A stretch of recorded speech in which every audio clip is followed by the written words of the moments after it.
So if we're correcting a dystocia in a cow, and we've already determined that the calf is in the correct presentation, position, and posture, and we've placed the chains on the calf's legs to help facilitate delivery of this calf, sometimes we need assistance to forcefully take this calf from the cow per vagina. And we can use assistance by using several different people to apply traction on the chain to pull the calf out. But sometimes we need more than just several people who can work each chain. So therefore, what we have available to us is a calf jack. And that's what this structure is known as. This calf jack helps to provide a lot of force to deliver a very difficult parturition in a cow, especially where there's a space-related problem. So the amount of force that it can deliver can be quite extreme and can cause a tremendous amount of problems to the cow. Problems as severe tearing of the birth canal or even paralysis of the calf's hind legs. So when we choose to use the calf jack, we have to be very careful and understand how we want to make it work for us without causing any damage. The first thing we do is we put the chains in place, and then we attach the chains to a hook on the calf jack so that the hook grasps it and keeps a hold of it. And then we take the second chain and we put it on the other hook on the side.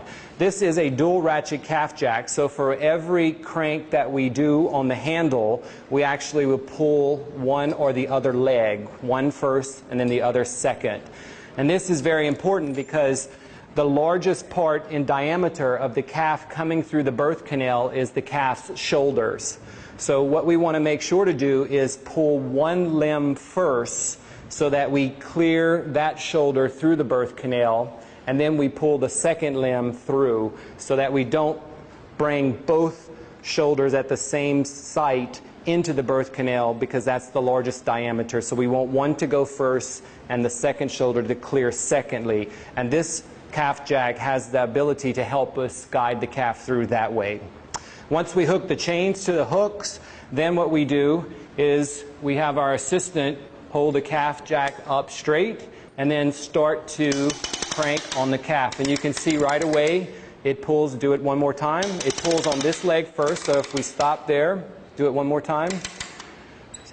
Stop right there. What we're doing is extending this front leg first through the birth canal entry point where the shoulder is clearing first. And then once we finish the crank by coming back down, we pull the other leg through. And you can see as we continue to pull this calf into the birth canal, we're bringing the calf's head with the front feet, which is the exact way we want this calf to be delivered. You must always, always, as a very important part of correcting and delivering any calf, is to pay attention to dilation of the birth canal and plenty of lubrication. So you may actually have to do this many times as you wait for a little bit to further dilate and actually lubricate. So we will constantly be lubricating the calf's head, and even further in, we may actually go further in and lubricate the calf's shoulders at the entry of the birth canal. Once we have plenty of lubrication and dilation and we feel we're going to do no harm with the calf jack other than delivering this calf from this cow, then we can proceed forward. So initially we will keep the calf jack long pull sort of in this plane here. So we will crank one more time, up and back down. And what we will find is that once the head clears and the shoulder mass is in the birth canal, we may find it very difficult to crank. So we may need to have further dilation. To help in assisting in further dilation is we may actually take the end of this long pole and go down to the ground. And you can see down, slowly down to the ground.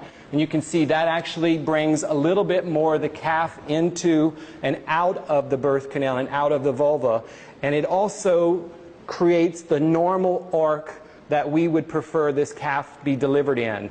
The calf generally comes from deep within the abdomen up over the peak of the pelvic entry and then back down out onto the ground, and that's a normal arc position. So at some point we want to make sure that our calf jack is assisting in creating that arc.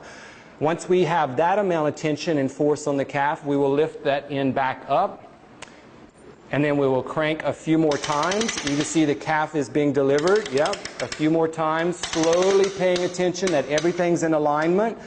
We will keep doing that a few more times. And then if we want more assistance and leverage, we will take the end of it down and we'll get more calf, you see, coming out of the cow. Now we're almost finished with delivery of this calf. So we have to kind of lift up again, do a few more cranks, a few more. Yep, here comes the calf. Again, in the normal presentation, position and posture, down with the end. We'll get more calf out. Okay, lift up again. And this can be very quick now, okay? Keep going, keep going.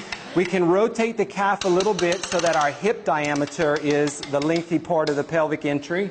Down at the very end again, more calf comes out. Up, crank a few more. We have a lot of pull here to work with.